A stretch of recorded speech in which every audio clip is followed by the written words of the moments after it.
Hi everyone.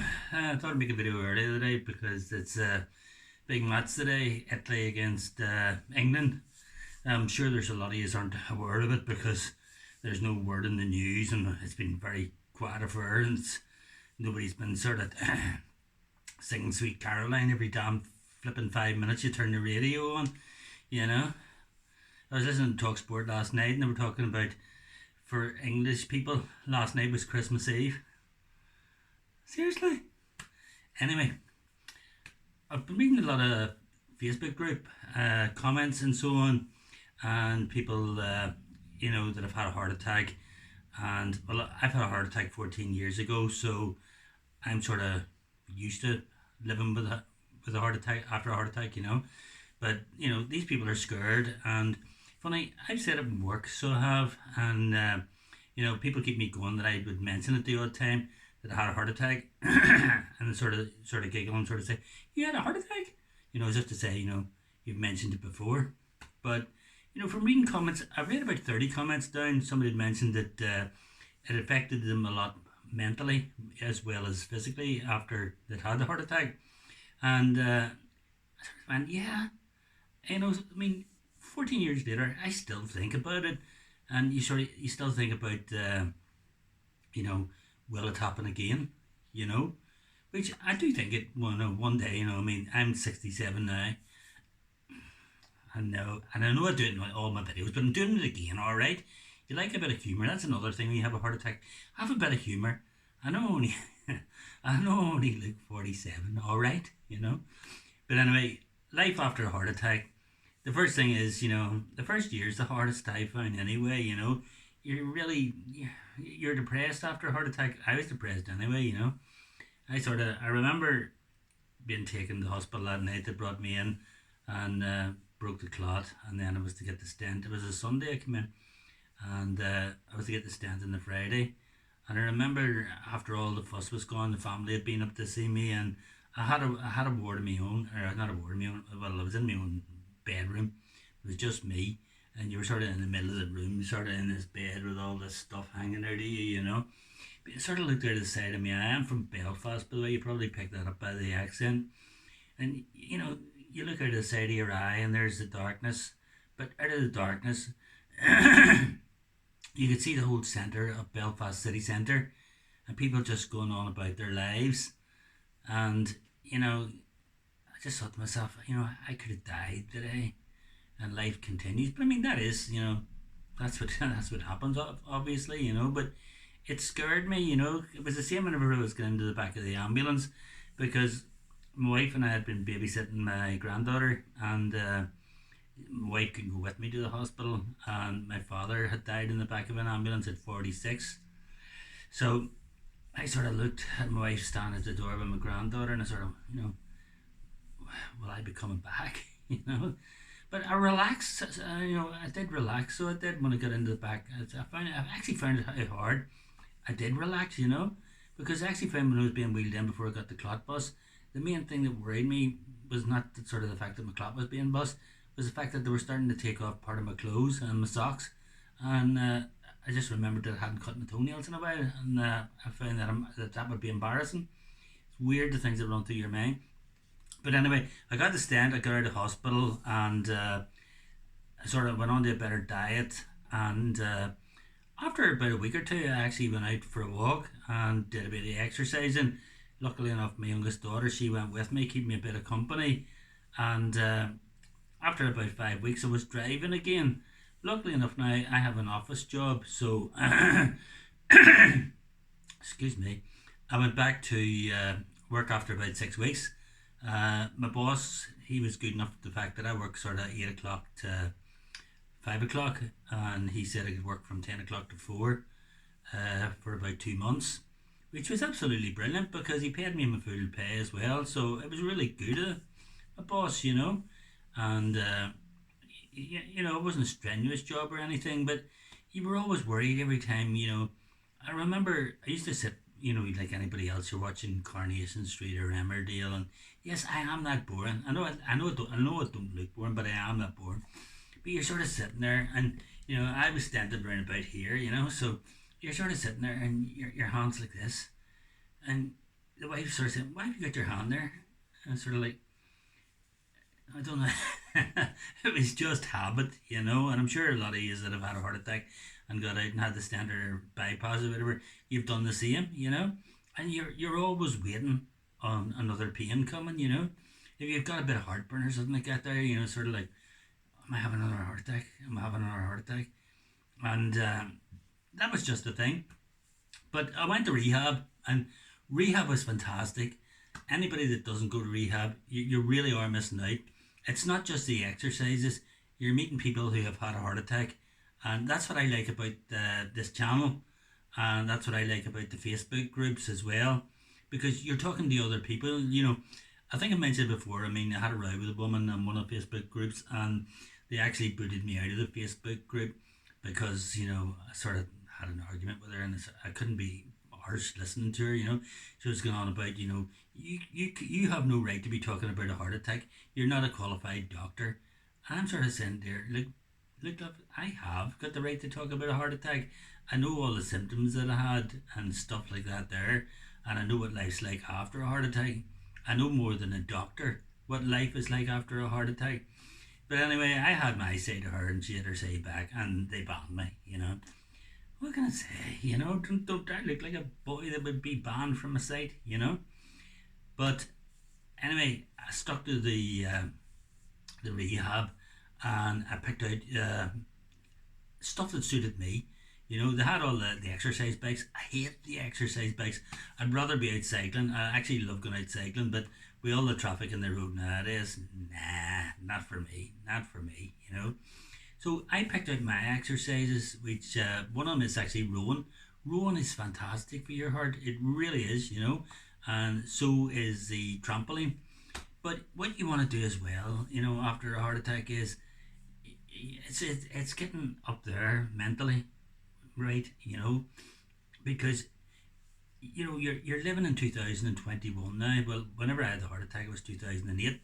But my dad died in 1976, and everything back then was so different. It wasn't as advanced as it is now. I sort of look at us people that have had heart attacks as a motor car doing an MOT, you know? And that's another thing I would advise most of you to do. I've had a lot of things in the hospital, and the doctor, the only thing the doctor done for me was give me a 3 month pass to the gym. That was it. That was the only thing the doctor done for me. Anything else, I was a persistent bugger. Always was a persistent bugger. Always will be a persistent bugger. I would have went to the doctors and I'd have said, I fancy a hospital appointment to get an echogram because this was about 5 or 6, 7 years after the heart attack, and I just wanted to know how everything was going inside. Was the plaque building up, or was everything okay? Did I have any scar tissue? Which I didn't like to think I would have scar tissue because my heart attack came on at 8 o'clock. I was a first aider, so I phoned the ambulance right away. I was in the hospital at about 20 past. Had the clock bust about half past, and I was actually in the ward for 10. So 50 minutes, and I was actually in the hospital bed. You know, over an hour or maybe more, that's when the scar tissue does start happening. And that's obviously scar tissue and damage like that will reduce your life expectancy. But anyway, let's not get negative. Let's talk about, you know, the life after the heart attack and where I am now and the 14 years that I got there. Anyway, I asked for the echo, right?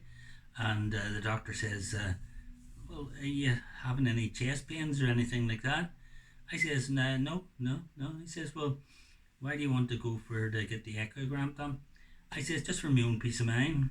I says, and you know, if I have any plaque or anything like that there, and you're refusing to put me forward to get that, then you know I will mention the fact to my family that you refused it. So obviously, obviously, I put him in a position where he had to contact the hospital, and a couple of months later, I got word, and off to the hospital. I went to get the echogram, you know, and it's just like it's like an ultrasound that a woman gets for the baby. It's absolutely fantastic. So it is, you know, lift the top. I'm not going to lift my top now because I put weight on, and I don't want to scar a lot of you for life. But anyway, they get the sort of, rub the whatever that is, the jelly stuff on, and then they put the thing, and you can see your heart, and you can see all the veins and so on, stuff like that there, and it's absolutely amazing. So they sort of check it all out, and they print out all the photographs and so on, and then they say, Arthur, everything's fine, you're doing really well, and since the sort of 7 or 8 years that since you had the heart attack, there's been no advancement. It's fine. It was a good result. So I'm sort of whistling Dixie and all, going back to my car. It was great. But I was doing a lot of exercise at the time, and exercise really is the main thing for life after a heart attack. If you survive the heart attack, don't just go back to smoking and stuff like that. I mean, that's bloody stupid. You've been given a pass. You really have been given a pass. So, use that pass. That's what I did. I really got into swimming. Oh, that's right. That's what I had the argument with the woman in the Facebook group about. I told her that I'd gone swimming. And when I went swimming at first, I started swimming, not lengths, but across the ways, And I used to go on a Sunday morning and stuff like that, and after work. And see, whenever you're swimming across like that there, across the pool, everybody's cursing at you and all, because they're all swimming up the pool doing lengths. But I was just scared of doing lengths because I thought sort of, imagine if I swim up to the deep end and I take a heart attack when I go down and I drown, And that's right, and then when you realise, you wouldn't have drowned, you would have died of a heart attack anyway, so the drowning wouldn't have come into it. But the more and more I went, the more confident I got, On the minus side, the more confident you get, the more complacent you get, because I started drinking again, and I actually drank, like 3 bottles of wine a week and stuff like that. I actually just stopped drinking there about a week ago, because I just thought to myself, I'm at the age now where I want to sort of get into my 80s or 90s, and I don't think drink's doing any good to that, If you still have a wee drink, fair enough, just keep it a wee drink, but I can't take a wee drink. If I open that wine, the son of a bitch is going to go in, it's going to be a full bottle. It's not going to be a glass. It's going to be a full bottle or nothing. So I've just decided to give it a bypass. Did you like that? A bypass? Sometimes I'm so funny, I flipping don't even realise I'm making the joke. A bypass. I like that. But anyway, doing the swimming, I got into doing the lengths and so on, and it was brilliant too, because it saved me money at home. I didn't have to use my own electric to have a shower and so on. I was able to do my hair and everything, and I swear to God, I was looking great. I knocked about 1.5 stone of weight off myself, and at the time I looked 37. But it was great. Loved it. I must actually get back to it now that COVID's over. But another thing about life after a heart attack is, you do think about it all the time, and you'd go to the doctors. Another thing I got done after, it wasn't so long ago, I think it was about 5 years ago, so it would have been 9 or 10 years into the after the heart attack, that I decided to get a treadmill test, because I never got one of those. Whenever I had a jaw pain, you should watch my jaw pain video, by the way. It is one of the main predictors of a heart attack. But anyway, I went for the stress test, and they put you on the treadmill, and you're going like that there, it's dead easy. You're sort of thinking, well, this is a gift, and then you have all these wires sort of hanging out of you, and then the nurse presses a wee button and it starts to go a bit faster, but it's not that fast, you're sort of, this is a wee doddle, and the heart, gift. And then she turns it up again, and you're sort of thinking on one of those Disney videos, the cartoon ones where, and then she turns the speed up again, and you're going really fast, and you're sort of thinking, geez, this is going to be like a cartoon where I'm sort of whizzing off that, But anyway, they did all the printouts and so on, and then I was brought into the doctor, and the doctor says, all right, Arthur, checked all your things and so on. You've done really great, you've done really great.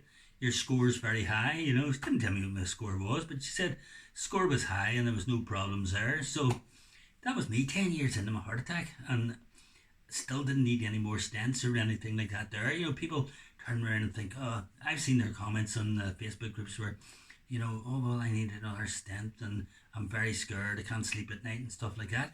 There was me 10 years in, had the wee stent done its job. I was feeling brilliant, you know. So I'm now 14 years in. I'm going for a walk every night. So I am. I've got my rowing machine in my room. I row for about half an hour watching television. It's great, you know.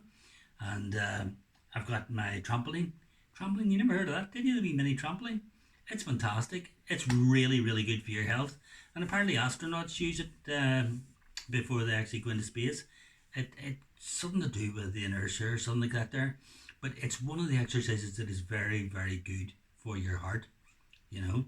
But life after a heart attack, has it been different? Yeah, it has been different, you know. But I never ever expected to get to 67 because I had a heart attack at 53. And as I say, my dad died at 46 from a heart attack. But knowing all that I know now and knowing what they expect, you know, like jaw pain, sort of like, you know, small wee twingy chest pains, you know, your arm or something like that there, checking your blood pressure. I know my blood pressure if I've got a headache, but I've got the machine anyway, so don't check your blood pressure all the time. I did that when I bought the damn thing. Do not check your blood pressure all the time. Just check it once a week, you know, and keep an eye on it. Keep an eye on your health and your heartbeat and stuff like that. I would advise buying a Fitbit. One of the best things I bought, and I must actually do a review on it one of these days, you know. But no, life after a heart attack, it's hard in the first year, really, because you're more depressed in the first year because you think every day you think you're going to die. And if you've got a young family, which, you know, my family were quite young at the time, you know, my daughter was like 22, I think. And, you know, you're sort of thinking, God, you know, I want to see my daughter having her own child, which she has now. And, you know, he's 9. And, you know, it's good that I've seen him those 9 years. And just other things as well. I mean, I could have retired 2 years ago, but I'm still working away because I enjoy working and enjoy the company. That's what you need as well, company. You know, you need to talk to people. That's why I like talking to you buggers, you know. Sorry, did I say buggers out loud? I didn't mean that. All right, you know, I didn't mean that. I actually did. But it's great talking to you, and if you've had a heart attack recently, try not to worry too much and try and overcome the mental side of it. Do exercise and do exercise a lot.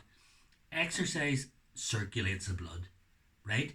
Circulating the blood is the main thing because that'll bring down your blood pressure because blood pressure is the bugger that kills you, you know. So if you do that, you're going to be all right.